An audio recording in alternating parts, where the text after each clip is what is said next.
Welcome back to Faith Forward Conversations, the show where we connect real life with real faith and maybe a little laughter.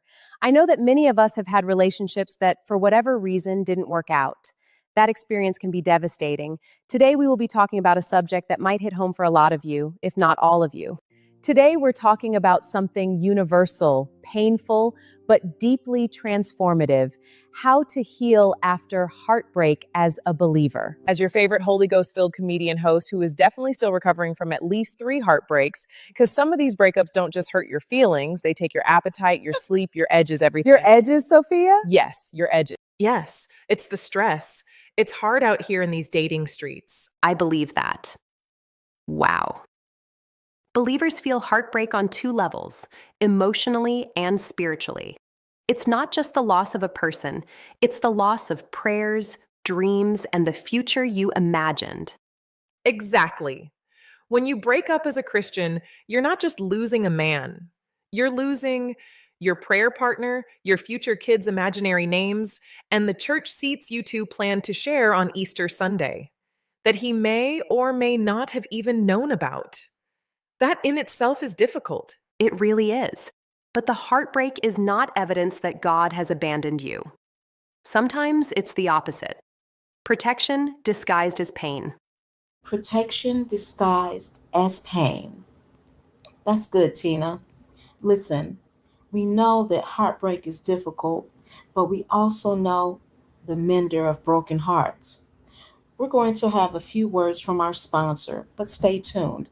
In our next segment, we're going to talk about the stages of healing for a believer. Hi, I am Anita. I know that you might be wondering, hey, she looks like Ava. Well, that's because we're her avatars. I am here to share with you some of our new projects. Anita has just completed a new children's book called The Curse of the Pink Rabbit that is a part of her Storytime collection. It is a visual book that is available on YouTube at Always Anita D. It is the story of a curious and courageous little girl named Ariana who helps a friend with the use of kindness. Let's take a look.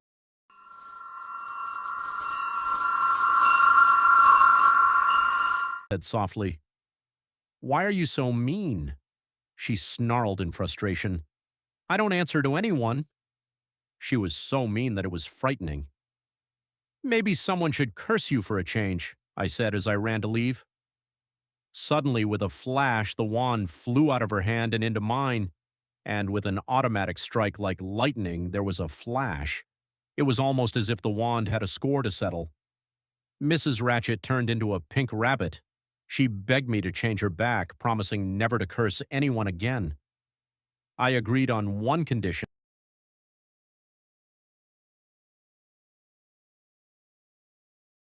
Thanks for watching.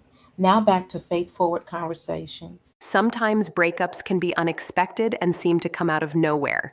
It may be a shock to you, but it is not a shock to God. Because we are here to help you navigate through this, we have some tips to get through the stages of healing. Stage number 1, release the shock.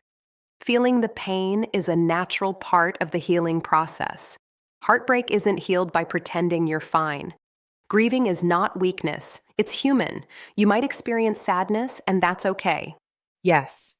Cry, journal, pray, scream into a pillow. Just don't text him. That's the only thing we're forbidding. Well, and don't bust the windows out of his car. I know what Jasmine Sullivan said, but let's not do that either. I agree. That wouldn't be good. Stage 2, bring it to God. Honestly. It's okay to feel what you are feeling. Your healing accelerates when you stop performing for God and start being truthful with Him. At this point, you're bargaining as if works can change the outcome. David cried, questioned, wrestled, and God welcomed it. Right. Some of y'all pray like, "Dear Lord, I'm at perfect peace." Girl, no, you're not. Your playlist is 98% sad songs and 2% worship remixes. Tell God the truth. He can handle it. Right, Sophia? That's a form of denial that we see where people try to avoid dealing with the emotions of grief. Stage 3, identity reset. Heartbreak can reveal that we have attached our identity to a person instead of to Christ. Healing means rediscovering who you are without them. Exactly. You were loved and valued by God before he showed up, and you are loved and valued by God now that he's gone. His absence does not downgrade your calling. Stage 4. Forgiveness. Forgiveness is not condoning what happened. It's choosing freedom over bitterness. This is where we learn to accept the reality of what has happened and choose to move forward as our best selves. And forgiveness does not mean sending him the hope you're doing well text at midnight or responding to his hope you're doing well text. That is relapse, not spiritual maturity. Yes, it's okay to desire a relationship, but we don't want to reopen a door that God is trying to close. Instead, trust God to open the right door. As we have learned, healing is a process. In our next segment, we will share some signs that you are healing. You might be wondering, how will I know that I'm healing? Well, we will share with you some of the signs that let you know that you are actually healing. Sign number 1, you stop replaying the moments that broke you. Your mind becomes peaceful again. Sign number 2, you don't stalk his social media anymore. If you can scroll without checking his page, sis, you're practically delivered. Sign number 3, you start dreaming again. Not about them, but about your purpose. Hope is returning. Sign number 4, you don't feel the urge to slash his tires. If that urge leaves, congratulations, you're healed. Job, when he experienced the loss of his family, had questions. He went through the process of grief, and so do we. Pain can make you question everything, including who you are in God. And is there a purpose for this? In our next segment, we will address God's purpose for pain. Sometimes you might wonder why. Why did all of this happen? Is there a purpose for all of this? We want you to know that God has a purpose for your pain. Heartbreak can be a pruning season. God removes what will restrict your future fruit. It's not punishment, it's preparation.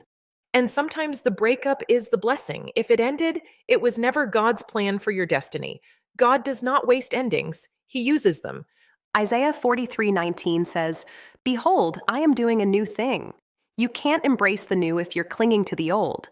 Tina and Sophia, I know that what you have said has been helpful, but can you share some tips for how to move forward? Move forward with grace and the power of God by 1.